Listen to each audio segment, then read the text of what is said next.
We're at the rear of the vehicle right now. I just want to do a quick video. Got the rear brake lines installed.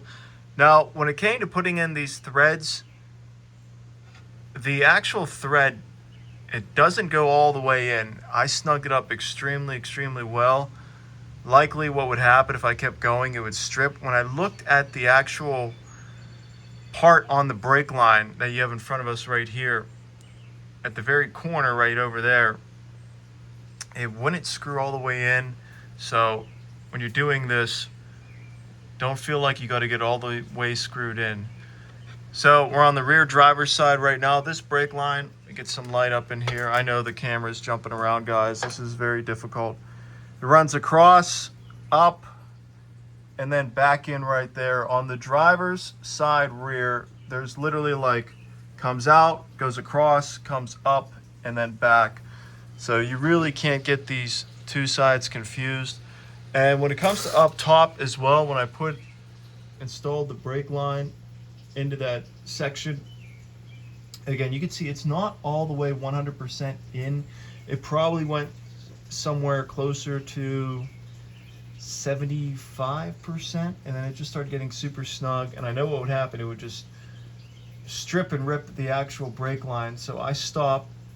In regards to that side right there, that side has more bends in the line. I want you guys to look closely.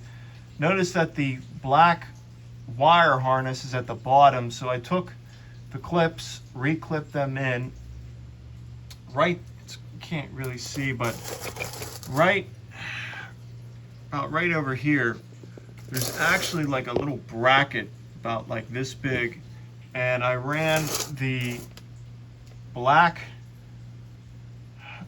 wiring harness in the brake line, through that, so it kind of acts as a little holder. Now right there is supposed to be a harness clip. Mine rusted off, so I wasn't able to clip that in. When it comes to both of these rear brake lines, I did have to slightly bend them, in the corners, just to get everything to line up and at the top. So when you're doing this, you're like, hey, this isn't lining up. So you can bend these lines. Start off by spinning it by hand. Another issue that I ran into while doing this installation is that you're screwing them in by hand and they're not going, and then eventually they just go. So I was able to start these off by hand, and then I used, here's something else, 3/8 ratchet. What I recommend is a mini ratchet. The big ratchet was too large to get in the corners. So by having that mini 3/8 ratchet, it's going to make this job a lot easier. Good luck.